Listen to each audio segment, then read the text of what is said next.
Ja, velkommen til husmøte i kveld. Herre Jesus, vi takker deg for at vi kunne savne her sammen etter et år i kveld. Jeg ber bare om at hun frier om å senke seg i rokken, og at hun måtte være her midt i lokken. Takk for det lyftet her du gavst.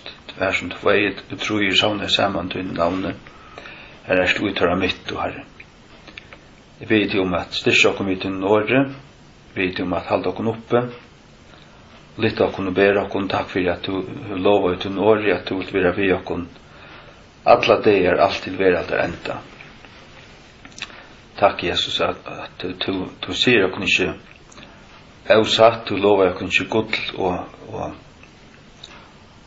og fri og bære trygglaga, men du lover oss til at ansett hadde gjort vi til. Så kom det at gjøre vi okkon, vi kom å bli forfyllt, og tidsen, og sett først, og østen drypen.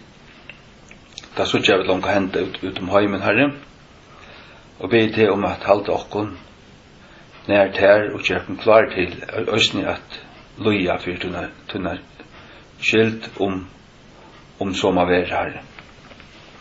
Signes er stund, og be til om å salva min munn, og salva øyrene til øynene på en som lustar, og i Jesu navn. Amen. Ja. Jeg hugsa imist, det var ikke. Men jeg halte til at i stedet for å bare snakka, så er best affæra bare ui Guds ord.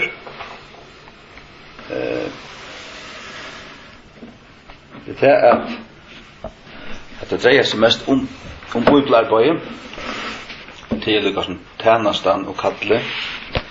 Det er Bibelen selv. Og hun er utrolig viktig. Selv Bibelen, altså. Og det var 96 i Reykjavik at det kom en med over i tilmåen her. En eldre amerikaner, han sier at han er bygget for mer, og han er holdt til god, når til munn fra gode, at jeg må tøye Bibelene. Og til skriver jeg til viks, det kunne ikke passe, hvis mæveren kunne ikke være fra gode, hvis mæveren var en pinse, og så hender det og i 2005 at jeg begynner å få egen opp mer for King James-bibelen. Det er ute av nett, men det er vi har hittet etter Gail Riplinger og Peter Rockman, og det er ordentlig baptister, altså. Og god legger så av mot hjertet tog jeg King James. Og jeg begynner i 31. mars 2008. Nya testamentet tok 1. måneder, og Gamla testamentet tok 3 år at tøya. Og det viste seg å være det latteste, det var å tøya, altså bare tøya setning for setning, år for år, men så at finpussa det og få det sida bedre, så det fløyer vel og føles og virker førvist, allukal vi tar med rette årene, og det viste seg å være en stravnare oppgave. Så at tøya Bibelen tok 4 år, men nu har vi arbeidet 12 år vi igjen til å si at dobbelt så lenge tøy som det tok tøya har det tid at få inn på sånne. Første prenting, hun fører seg til prentinger, eller første utgave fører seg til prentinger i 15 av alle Bibelene. Og jeg trykker vi at andre utgaver fører til prentinger nå i 22. Det ser ut som hun færna komma, færna sita lukka som det minni kommer etter, minni gjera vi. Jeg minnes ta i var livet at huja Gamla testamentet 12. mars 2012. Så sette vi ned i en stål ut i husene som løy i, og hjertet som var sakk. Det er dette som jeg har vasset mitt ui, altså. teksten kändes så ravor och du varst okej, nu har jag twittrat det här, men det är 1500 såger eller 1446 och hur så nu alltså hur så för att den här kan det kunna sitta eller kunna överhuvud brukas eller hur så vi planting hur så vi alldeles ner och men sitter här knappeligen akkurat som att det kommer till mig kvärt är sin gamla mävren och i Reykjavik har sagt att han är biofirmar och godtar urstund nökker ting och han enda vill säga I even see some Bible translation eller Bible translation och det här är avskriva men här är god sent en pins som du varst bär och sökte god och fasta och hörde och så snär och kunde se mig här men så hur vakte god hur löjde god med så sökte baptister och är själv inte baptista men sökte baptister som skriver böcker och sånt och är köpte såna här böcker så Gail Riplinger som skriver nek om King James bibeln det var i 2006 en bok som heter New Age Bible Versions og en annan som heter In Awe of Thy Word 800 suger og 1200 suger og jeg leste her på bøkene her på halvt og halvt landa og det lukka som hjelpte til at fullstendig at gjøre det klart for meg til her var diagrammer og her som viser månene her mellom bibler som bygd av Alexanders handrit og bibler som bygd av Textus Receptus som King James og ting og setningar og ims ting som grunnleggende for kjærst og ta så sa til òsne at King James var ikke ønsamhet men det var alle reformationsbibelene begge lutherska bibel den gamla isländska, gamla danska og alle russiska bibeln och polska bibeln och holländska alla biblarna var av samma grundläggare som King James så att jag gjorde mig tur till kyrkjeboar här som det ligger en gammal isländsk bibel från 1544 och det var Arjen Mariekyrkan och kyrkjebö blev stångt som stod bara öppen man kunde få in där och för allt där här ligger en endurprenting av bibeln och jag skrev mig en lista jag har faktiskt haft en lista av några likla verser som jag lärde upp och hugde efter det och allt det kritiska versen var lika som King James så fann jag i mellan böckerna av pappa en gamla danska bibel och jag tog den i kameran som och hugde efter alla de kritiska versen var ösen som King James och så fann jag det att i Asandra Öjnefors skifte tåge bibeltåge skifte skinnare från Textus Receptus till den alexandriska kritiska texten og det ble lukket som iver årene, det ble lukket som de store landene gjør det til først, England og Amerika, og så fylte henne landene etter, og det var jo ikke lærdom, det var jo ikke lært å si nødjar kanningar visa, nødjar handrit og alt det her, det er sånn som du har snakket, og så flott i alt seg, og du har kjørt av moderne, og du har en det er ikke rett vitt utan du hever en av nødje bøyblene men alt det du suttje det er simpelthen en vittløying en tøling av Satan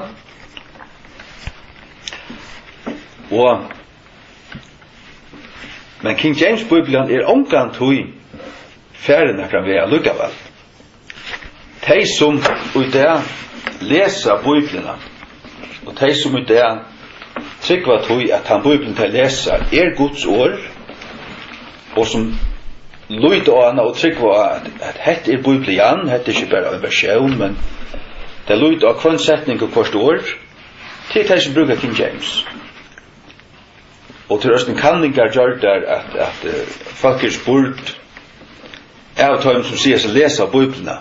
Og de som leser Bibelene mest trofast og Bibelene alle jøknen og så sånne reglerlige, det de som trykker av King James i Guds ord. Og det hva den Halleluja. Og ja, så at og så det her at det ting og i Bibelen og i teksten som ja, ber man ikke et Nye Testamentet så kallar hendan her seg for Nye Testamentet vår Herre og Frelsare Jesu Kristus. Testamentet også i Luthersa Bibel og i det gamle dansko vår Herre Jesu Kristus Nye Testamentet. Det Nye Bibelen her kallar det bare Nye Testamentet. Og her henda Bibelen øyder The Holy Bible. Her så øyder bare Biblian og Biblia. Hette Heilige Bibelen og Luthersa Bibel øyder de heilige skrift.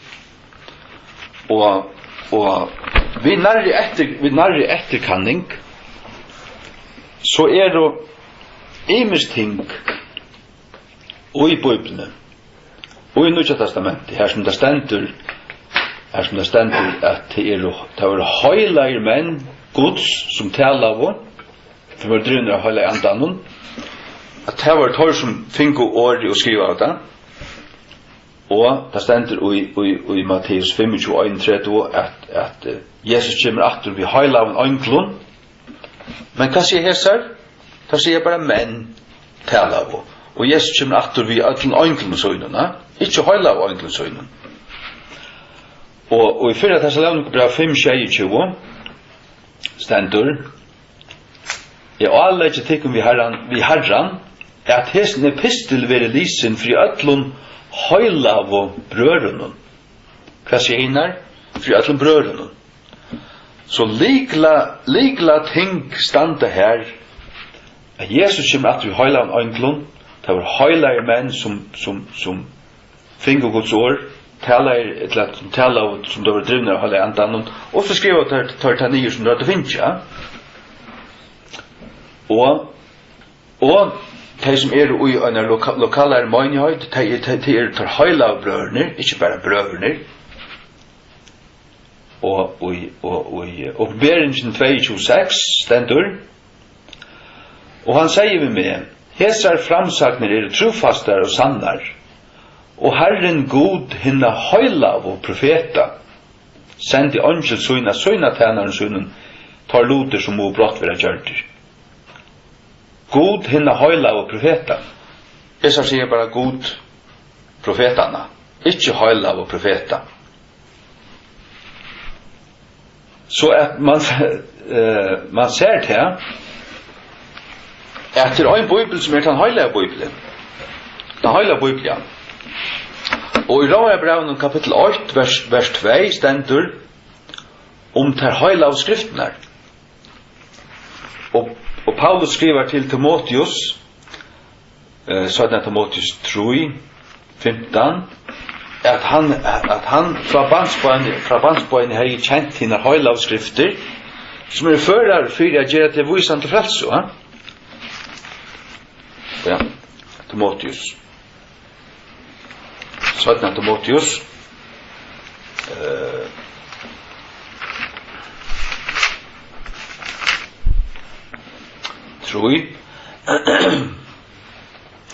så Timotheus 3:15 altså i 2:6 eller fra 14 altså i 2:6 i Nye Testamentet men halt du av fram ut heim tingunum som du hever lært og våren sannførder vitandi av hverjum du hever lært hei og fra badni av du hever kjent hinnar heilav skrifter. Skriften heilager. Det Guds ord. Guds ord, god heilager, han giver sitt ord til heilagt. Rom. Rom 8, 2, eller fra 8, altså i 205.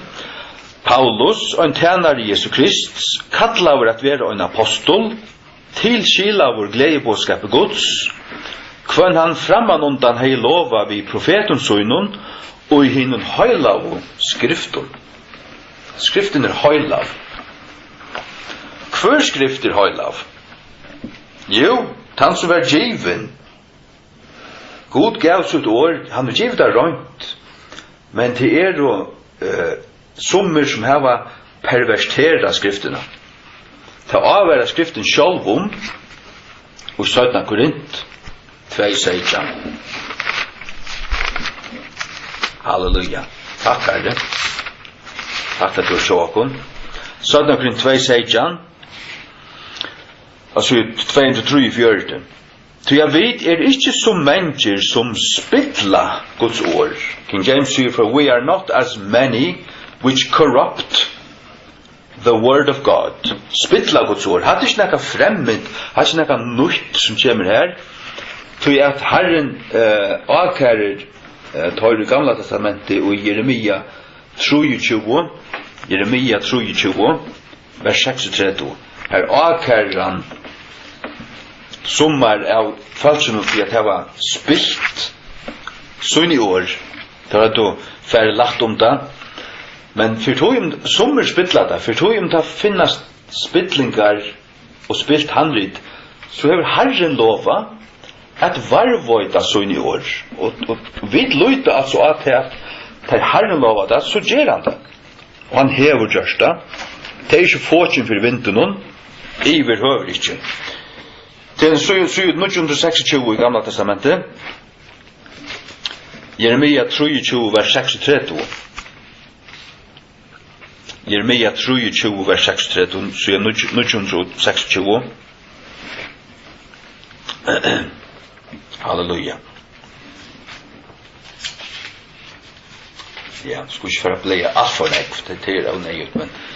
Og byr i Herren skulle til nevna og møyra, til at hvers manns år skal være byr i hans, til at tid hava spilt årene, til henne livande gode, til Herre herligane gode varen. Ye have corrupted, or ye have perverted, stends det. Perverted the words of the living God. Sagt du tapper til bæger vi, det akkurat som ormen i eten. Han tok okkur fra, han lei okkur træt, og han brøyte okkur. Det det som han gjør. Fjerner okkur her, legger okkur træt her, og tar man tøyer, så kan det vi først være at 8 år ut i malene tøyer fra blod til 2 år at tøyer malene. Framman 4 etla okkur tøylukta. Her, men du har tøyt her, og du har tøyt der rett, du har ikke lagt nekka træt. Så øyde av tøyet, det vil si at årene kunne bliva av lysende fløyre eller lysende farre, men tar som hava fjerna, tar hava lett vera via tøya, år som funnust, og i skriften, ja, det var utelette ting, utelette som er så kjær, høyla av brøren, høyla av menn, høyla av øyntler, høyla av apostelen, og så gjøre. Og hva er det var gjørst her? Jo, det er simpelthen det har haft en møtvilja, det har ikke tålt, det har heta, og hva er det var det? Det har ikke vært av Guds folk, det som har gjørst her. Men Guds folk, det kjenner det sanna fra det falska. Og det måtte jeg altså vikenga, at det er bøyblene som var kommet ut av førskolen, var jo ikke Guds røyna høyleie år. Hvis jeg hekta vært han, King James, og den gamla danska som jeg sa, og den gamla uslenska som jeg sa, så måtte vi vikenga til at det finnes ikke flere bøybler ut av førskolen som ikke var jo noe gauar, og det vakna jeg så ordentlig av mer og mer i min hjerte her i 2008, at jeg måtte gjøre noe vet her. Og det var som en kall, det var en byra av meg som ikke slapp undan nærkant ui. Og som jeg så gav meg ut ui. Og jeg fikk en teltepost ur Danmark, av Frank og Falken, som slett ikke kjente, Tonje Susan. De sa at de hadde hørt om meg fra Geir Littlinger, som bor i USA. Hon skrivet til Torra om at hon visste om en føring som i Høyland bestilte bøker fra seg, og jeg har skrivet til henne og så litt. Og så de bjøde meg til en bibeltøyngarkonferanse, her som en bibellærer fra Sveis skulle tale, vi tror det er, eller høsta, frutja da, leier det, på misjondag, sundag. Så jeg sier til at jeg har ikke råd, men de sa det så til at det var ordan, de kunne betale heltene. Så snart kunne de færre. Og her, av turrastavnene, fra 26. til 28. mars 2008, her avgjør de det i min hjerte at byrja tøya, og byrja så på en av veien, og tøtte en kapittel eller en av sujo om det egen. Ja. Og det er strave, og strave stadigvæk, holdt av myndelig, men øyne djevande, holdt av myndelig han. Og tog man vet hva det man arbeider vi. Og det underlige til at det brøyder ikke gav undertøkka, eller minni undertøkka, eller ønsken undertøkka. Hvis det god kallar det, og du føler til at hette det som god vil, og du slipper ikke undan du, så måst du gjøre det. Og jeg byrja, så sa jeg til at jeg måtte heldur byrja, heldur for å tullje opp heldur enn at arbeid om kvalte, så at jeg får opp klokkan 6 og slappa byrja et arbeid klokkan 20. Og i byrjan så ofta så forsvev man seg, eller man sløkte vekkaren leis i atter, ja? Men så byrja herren at verkja meg, altså. Fikk støt i kroppen, eller hørte et kraftigt brek i rummen, og ta jeg så tendra jeg så hver klokkan 8:06, og det var akkurat som at jeg visste til at hatta var ikke normalt, hatta var herren som gjør det her, og halleluja, ja. Og til dømes her, vi tidsja nere her, point her, vi er her i 17 Korint 2:15. Her stendur her, vit god i en søtur engi av Kristi, og i tøymon som frelster, og i tøymon som glætast. Frelster. Hva sier av bibler, hese moderne av bibler, det sier vera frelster. Vera, bluiva, are being saved, sier moderne enska bibler. Men å være frelster noe som man Altså, det er en som frelster, han vet at til en støv, altså, Arne kom her til, Arne ble frelster, så var jeg ikke. Og det er noe som jeg arbeider frem med, det er noe som jeg finner ikke av et liv nå, og da er det ikke så ferdig hjemme. Og her stender in them that are saved. Bare så at få sånne ting som til på plass, faktisk det så sånn at den her, hette fra første prenting. Her har vi farva år og ting som kritisk, som mangler i her som bøyden her. Og kort med sånn lytler papir uttast her. Ting og sætjer som mangler, og det faktisk hver det oppnå. At tar annakort kåra klamper om det og sier, hese stand ikke utan best og eldst og bla bla bla bla bla. Og hver det hei tja taimon til Alexanders handrit,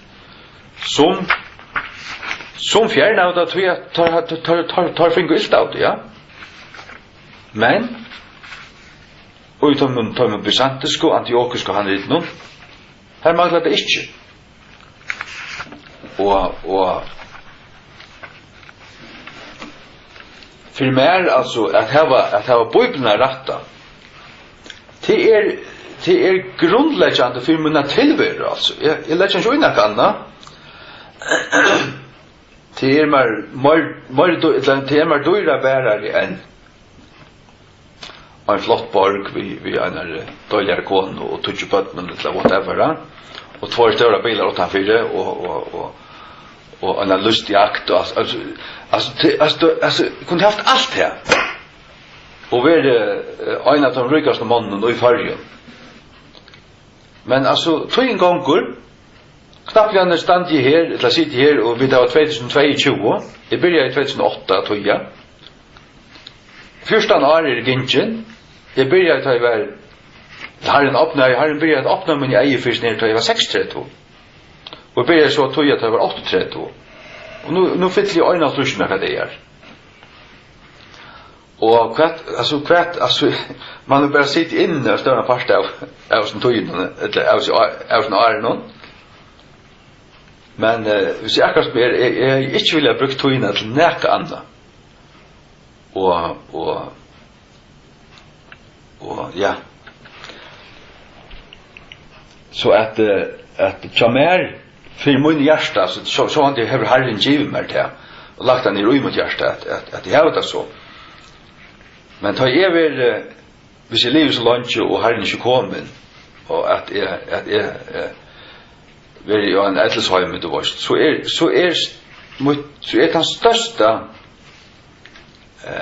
gavan det dyra bærasta som jeg kan hava gjørst brukt tøyna til det hvis jeg kan hava en røyna og ratta fullkomliga funposea føriska protestantiska bibel som kan samanberes med engelsk King James litt her av nattborren og vita til at hon er kommet ut og mot folk kan hava henne og til dømes til Nya Testamentet skulle til prentingar point og til å prentingar så rundt det 17 kona fra meg og til husene ble selgt og jeg åtte en stakk av pengen av konto og jeg har nok til å prenta 1000 Nya Testamenter og i gav kvalitet ja. Og det var det som jeg atleie. Jeg atleie bruker alt det som jeg åtte for i overhøver at Nya Testamentet skulle kunne prentast. Men her var det atter jeg ser Tony og Susan i Danmark. De hadde skriva og de visste hvordan min støva var og jeg snakket jo de av til og sånt. Og de skriva til meg at de ringte rundt i USA til å finne omkring som ville prenta og nå hadde de funnet en. Og jeg har funnet en prentare i Kvitarussland som kunne prenta meg 1000 Nya Testamenter for noen 30.000 slik at det var som var det som jeg åtte. Men så og jeg avtaler vi han jeg skulle for å sende det til hans herre. Men så dagen etter så kom jeg på fra Taimon nå hadde jeg funnet en i USA som ville prenta meg hva var det jeg snakket om? Snakket først om under 4.000. Og det skulle være for åndsje til han skulle samle pengene inn. Men så løy jeg sånn at det løy et år det ble prenta og han prenta så først 2000 Nya Testamenter 24 prenteren og det til prenteren det her prenta. Tog stender i summen av sånn først og prenta i Minsk i Kvitarusslandet. Det stender her. Jeg måtte så fære utjøkken alt de første 2000 og stryka det ut og skriva prenta i Texas. Men det var ikke prenta i Texas, det var prenta i Tennessee. Her som kona, her som Lisha var fra, som akkurat døye. Men så finner han en annan prentare som part av en større nettverk og tar prenta også 20.000 Nya Testamenter. Det kom i en container til Ronavegar. Og 20.000 det var altså 2 Nya Testamenter til hver postkasse i Färjön. och det kom till färjar i oktober 2012 och så och i första månaden och i januar 14 tar var allt bytt ut 29,000 nya testamenter 2 från postkasse i färjan och så det är akkurat som att man blackar sig då i nacka man vet släkt ju kvart och posse men man höjer man vet och god är fyrlökar med åren han har sagt han talar vi en man som är en profetiska gåva att tala till året lummen här men det var inte det som fick mig igång det var inte det som drev mig det var han brukte andra och gammal kunskap och vitan att det var inte bara något var en luftkastell alltså det är några fakta som ligger till grund där för snär att detta är alltså den rätta höjliga bibeln hon är från de rätta stövnen och i Antiochia och Syria och Byzantium och Greklandet inte Alexandria och Egyptalandet och Herrens år Guds år har bara ilt att hosa om Alexandria och Egyptaland han kallar son som ut ur Egyptalandet han kallar Israel ut ur Egyptalandet och Josef som var i Egyptalandet han ville inte låta som en boin göras där han säger höjde färd att det som en boin vi ja och som om god hej låta sitt år var varvat i Egyptalandet och Alexandria och Egyptalandet var känt i första allt som testade här som det var ringast falsklära och där skriver ärestanne om att nu i Alexandria var det fan att korruptera handritne och det är det som Paulus skriver om jag vet inte en som människor som spittlar Guds år ja? Men Gud lovar i Salme 12 6 och 6 att han vill varvåta sunn i år fra hesi 8 och Jesus säger om Matteus 4:25-30 himmen och jord skulle gänga under men åren som är skulle inte gänga under og i årtukken 30 vers 4 stendur at hvert år tja gode skurst. Hvert år tja gode skurst, det rønt, det høylagt, og så det vi først James at til fyrst år for år men ein på veit at det gaur tøyingar hottur at tøya bara år for år at tøya at åra ræfylja og setningsbygnaur imuskur fra mal til mal men som utgangspunkt så det godt så man finner alle årene vi men så det her altså man tar man rattleser så hikker man etter disse årene her sitter etter ratt, lever etter ratt og så videre det noe som jeg kan gjøre ved det her for å gjøre det bedre og det akkurat som en listamauer som gjør en standmynd at han kan ha gjørst henne men han kan være rå men så kan han gjøre henne litt han kan få inn pussa henne og hugga kvassa kantar av pussa henne og så kan han også fære polera henne og det her som så snart føler jeg at få inn pussingen av føreskrikken James og jeg vil si det at jeg øyelig spenter på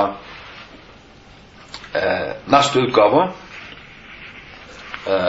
at hon skal være til ventingar og jeg ber og nevnte for herren kvann morgen at signa bearing precious seed i Milford, Ohio at tala til tar som her råa de damer øyelig ytla at krevja av tøymon en bedre kvalitet en bibel bedre kvalitet men jeg ber herren om at folk må djeva til tørre at han må ta i førskrekken James kjem til prentingar at han må være ekstra nego penger av kontoene så at tørre kunne göra sig här lite kvaliteten och göra permerna bättre, kanske göra den inbundna. Men det lät ju fullständigt givet till tøyr. Ja. Halleluja. Ja. Så jag vet som är tryggvante. Vi hade inte vita om god utan vi hade haft Guds ord. Hvis vi slett ikke hade skrifterna så hade vi fullständigt ginnit i myskere. Det stendur også i Salm 119 at tutt år et ljus av gøtemoen. Jeg kjære stendur Salm 119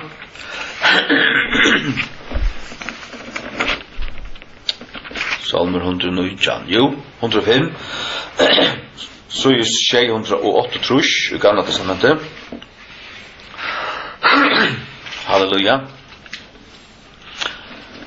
Salm 119 vers 105. Tutt år en lampa tja fautun moinun og et ljus tja gøtun moinun. En lampa tja fautun moinun. Altså, hvis vi ikke hadde ta lampene, så hadde vi ikke myskere, og vi hadde ikke se veien, og tog det øyla viktigt. Jeg vil hava Guds år. Vers 104. Tutt år sera skurst. Thy word is very pure. Tu elskar tun tænare te. Og ta trykk vi at øynekur sannur, altså øynekur frelstur, øynekur tryggvande, ta en ferna bøybel, særlig at du først ta sånn og bøybelna, men det er ikke bare nekka som du heldur, ta du vorsta, ta du seta og hev se, og tu vil mela til øynekur som lustar at fære inn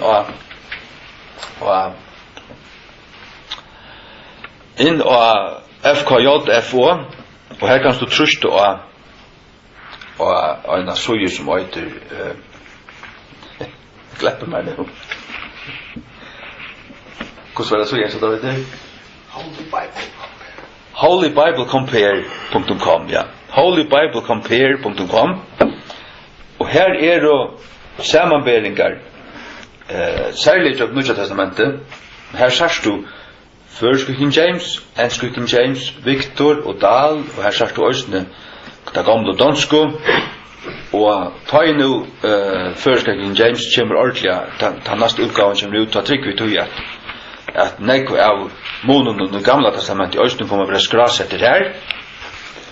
Og her hever du da svarte på kvitt, hvor det så erst, du er onka ombering, hikk og jøknat her, det er ikke småvis det er ikke bagateller. Det er ikke nekka som du kan telja i hånden og bare lete fer at vi bor noen at han ikke sier. Det er jo vurst nekva sier. Det er jo vurst nekva sier. Og altså vi vet at vi elsker Herren ved at halda hans år. Vi vet at halda hans år til at akta det. Men så måste du heva det. Du måste heva det. Og du måste være så mykje røyligur, vil jeg sige, at har du sagt at hette den røyna, hette den ratta, at du gruper henne og ikke heldur fast om pervertera av. At du heldur fast om henne som høylav, skuir, røyn. Skjønner du? Det vil de mett. Det vil de mett. For søren altså. Og ja, kjært du ikke til, så måste du skamma til av din klotte. Helt ærlig. Men det er ja, høylav og apostlar og profeter. Åpenberingen 18:20. Åpenberingen 18:20.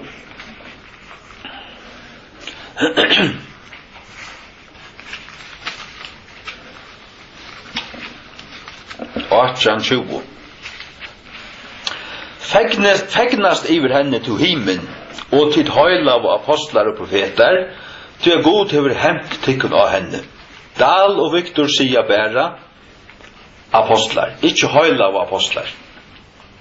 Altså, hva feiler det kon? Hvor kunne ikke si høyla av apostlar? Det sier rett av skriften. Det sier høyla av skriften. Johannes 6, 9-32.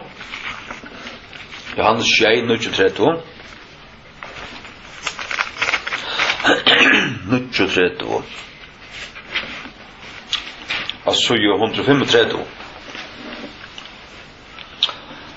Men hetta talar han andan, som tøyr som trykv og han skulle mottaka.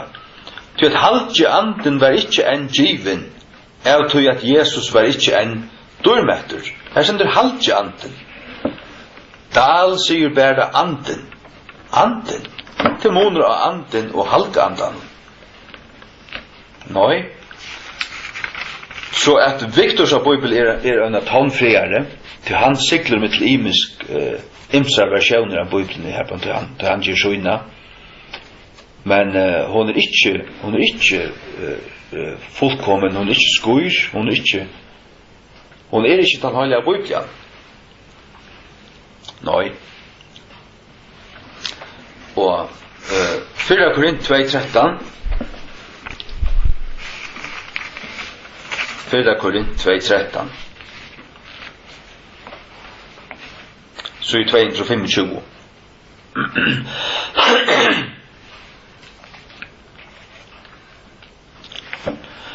Hverjar luter òsne vi tala, ikkje i åren som visdommer mans lærer, men som halvtje anden lærer, berande saman antligar luter vi antligar. Halvtje anden lærer, Dal og Viktor sier bæra anden. Men det gav det ikke slett i høver ikke. Nei, jeg vil lære til å halga andan. Og det hever, altså jeg skal heva en Bibel som hever hvert år gods. Her som det er å være, at jeg skulle standa just her, ikke omkring ærestane, og ikke sånn at Bibelen lærer til å lykke av bla bla bla bla bla bla. Sånn har du folk tåsa som færa lagt Guds år, som halda det å være nekka som vi kunne gjøre vi akkurat som okken sjålen lister. Det gav det ikke slett i høver ikke, det er ikke knuskskorna avstå fra, og jeg blir ikke skamma det kunne av, det som gav det her. Til lukkast kvart i øynene til øren, holdt det litt. Og det bæg i kyrkene og kjababsen. Så det nødjunda rømslan om høylaløyga, det Gjerninger Apostlarna 6:3. Gjerninger Apostlarna 6:3. 6:3. Først vekna brøver, hitje tid fram tykker av mittlun skjeimen av ærligen ommelde, fotlar av halta andan og vystømme, hverjar vid med a skipa i vresen starve. Dal og Viktor sier bare andan. Fotlar av andan. Så var signa. Nei. Så vi sutja at fyrsta rønslan om høylaløyga til at det var høylair menn gods som tala og som tøver drivner av halka andan, 17 Peter 8:21. Andre rønslan om høylaløyga at da Jesus kommer atter, så kommer han atter vi sin høyla av øynklun. Ta i menneskesånen skal komme i duldsøyne, og alle hinner høyla av øynklar vi hånden, ta skal han sitte oppi av trøvn og dulddar søyner. Matteus 25:31. Tredje rønslan om høylaløyga, til 4 Tessalonikerbrev 5:22. Det alle ikke tikkum vi herran at hesen epistel vere lisen for i ötlun høylav og brørunum. Høylav og brørunum. Ja. Vi høylav årsak av Jesu blod, har vi frelst og trygg av han. Men god og kjip, jeg kan sånne høylav og bøk, og det det som vi eta, og heter også hans av vatten, og hans er brei som han giver okkur, og det skal være rønt. Det skal ikke være skite og sandur og sparlar i vattnet. Nei, ikke sparlar i vattnet. Det skal vi ikke altså. Ja, og fjøra rønslan om høylaløyga, åpenberingen 2:26, taler også vidt, og han sier vi med, hesar framsagner trofastar og sannar, og Herren god henne høylav og profeta, sendi angel søgna tænaren søgnum torluter som brott movera gjørter høyla og profeta. Og man ser til at spilling bløyver bara verre. Og sjálvun reformasjons ærnum djevur hatta såkallega bibelfelagi tja falka kyrkjune ut øyna og et Nýja testamentet som det kallar Nýja sáttmálin som i Danmark langt var kjent som Hitler-bibelen som her tar fjerna år og i est og vest og Israel så godt som fullstendig fjerna apostlar i fjerna oftane så er det fyrst det då pronalig høylav apostlar høylav profeta så fjernar man høylav og så fjernar man profeta og apostlar òsne og så skriver det bare tortal hvis det 4 og halda det være finnast ordan til det ikkje skammet ikke av til klottar i førska bibelfellan sånt saman så at jeg sier utan å blunka vi at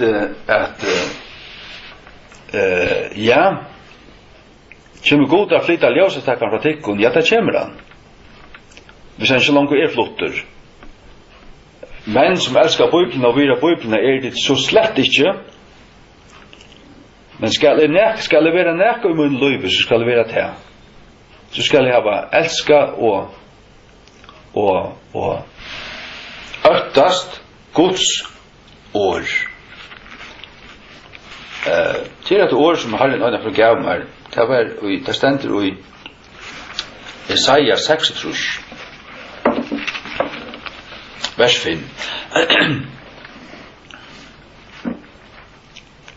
Jesaja 6 vers 5 det var således at jeg var blekkar ut fordi at jeg var sagt og anvendt hardt tiltrångt ting ut i skåpen her som menn stod opp paddel spalt under til brennevunnsbrittel og leierkvald og kom så til Guds hus og bau alla samkomna komma fram at leggja hendur og instrumenten til halka det som det kunne brukast til Guds rujus bruk òsne jeg bedre skamma seg av å vende og tar blekka om seg ut seg at det skulle ikke vise meg her annars fikk nevan og så var man heimleiser andalig seg og lenga tog og stående så en av lukla husmøyner ut i her skåpen men det ble ikke til nekka det enda så vi tannkona rundt ifra innom men ta søkt i herren trutja viker og la så nyrja knæ inn i universet og be herren visa meg hvert og hvor støvan vær og ta gav meg et år her gammalt år her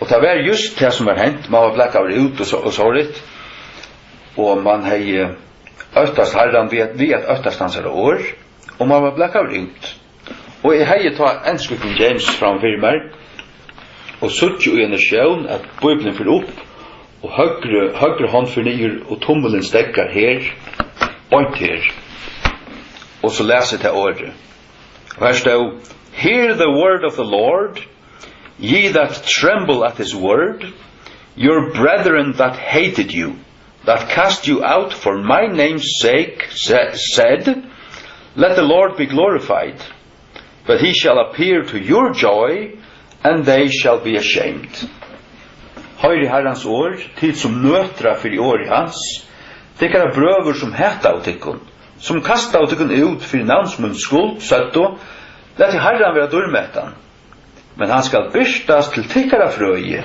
og tar skuld og skammast til tar at du bleka med ut fyrir at hava stegi fast er en tøyr vi åre og vi til at liva rett og vi til at liva fylgja tøy ikke bare hava det som a skolka sjæl og bare ikke takka det for fullt at fylgja herran høyt og liv og høylagt og vi fullt i hjärsta og sånn akka kalla sig lojare Guds hus, det har ikke vært å fylltja det aller fjerneste. Og ja, det er også det. Og så Herrens år, det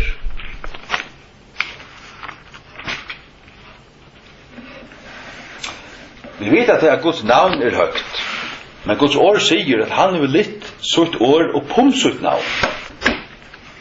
Det er en stor oppenbering av sutt det. Hikk, Salmer 142.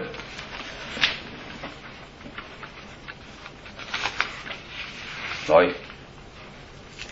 Hver det? Salmer Magnify that word above all thy name.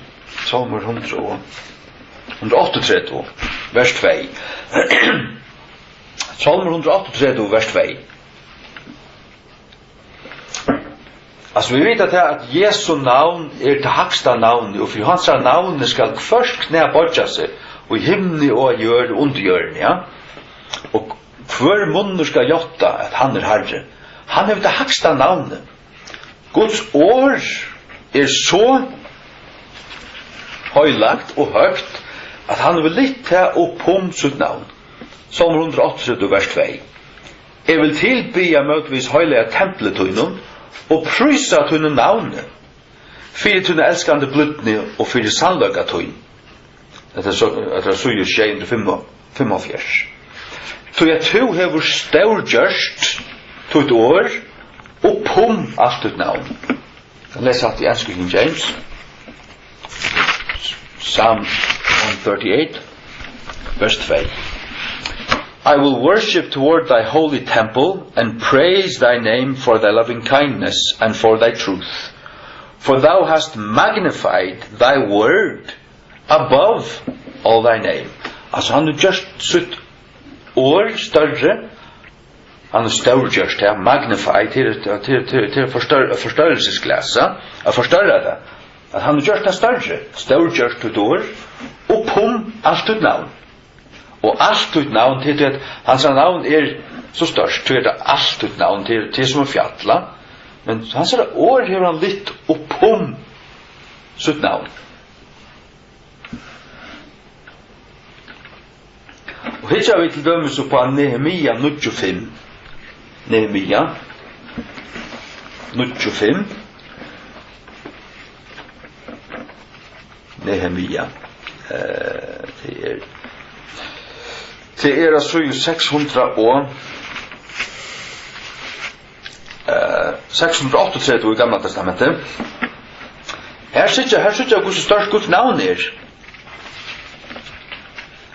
Guds navn opphevja opp om alla signing og prus. Altså, all signing, det vil si, han sa, hvordan vil du prusa, om så allar 8 milliarder hjørne stod i en vik vi oppraten hånden og prusa av Guds navn. Så har det ikke vært mer enn hvert forvanta og rettvist, altså.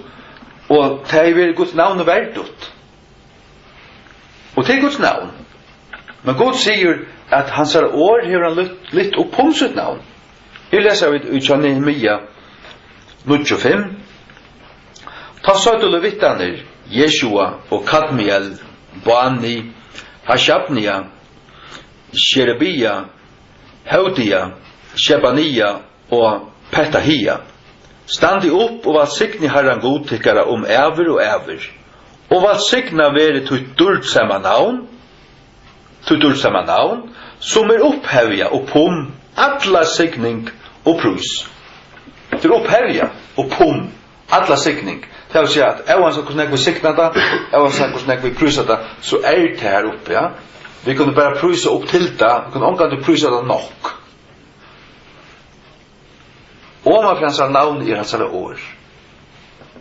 Han så høylagt det her, og så og det trygg vi at øyne på tryggvande må minnas til og vira så høylagt Guds år. Det en høylabok. Og så skal hun haldast og virast. Faktiskt det bara åt ting som en avlagan som heilagt til Bibelen. Ungen kyrkja, ungen døybefontur, ungen gullkrossur, ungen prestakrægi, ungen døpsbrev, ungen prestapregg, eller næka som helst. Det kan alt fotast av, og Guds rujtje har ikke vært ta fatakare. Men det som høylagt, som vi tar hesum ein avlagan, hesum ein himmelen, og i okkara tilveru her, til Guds år. Han har givet av i uiblåstre, og let oss lesa 17. Peter 8:21. 17. Peter 8:21 og 17. Timotheus 3:16. Så fer det gjevast. 17. Peter 8:21. Halleluja. 17. Peter 8:21. Ty profetiet kom ikke i gamlare tøy vi vilja mans, men høylager menn Guds talavu, som tar veru drivnir av halka andan, as they were driven eller moved by the Holy Ghost. Tar talavu, tar finko en bådskap, tar tala fyrir kong, tar tala fyrir falskje, tar tala fyrir sunne falskje. Det som du hørst. Og til dømes tja Jeremia, han er en tænare som et Baruk, og han skriver i etter munnen Jeremia. Jeremia taler i, og han sa tænare skriver i nyura. Og til så blev til Jeremia bøk. Men tar taler som det var drivner, tar blev inspireret av halka andan. Og tar var høyler menn Guds, hvor var det til? Tar var Guds menn. God 8 år, tar at du givet sitt land, så tar fyllt honom. Og nu vi et høyla i brøver, hvor vi til? Orsaka Jesu blauer. Vi vaska i vi ansar døyra bara blaue, og fylter vi halka andanon, så vi et høyla i, og systrar òsne, ja, det der òsne, sjåvan det der. Så det 17. Timotheus 3:16. Og fra 15 òsne, ja. 17. Timotheus til 7:2 vi tar langt å lese oppstavet 7:2 og at fra badni av du hever kjent dine høylavskrifter som fører for å gjøre til vysan til frelso gjøgnum trygg som av Kristi Jesus.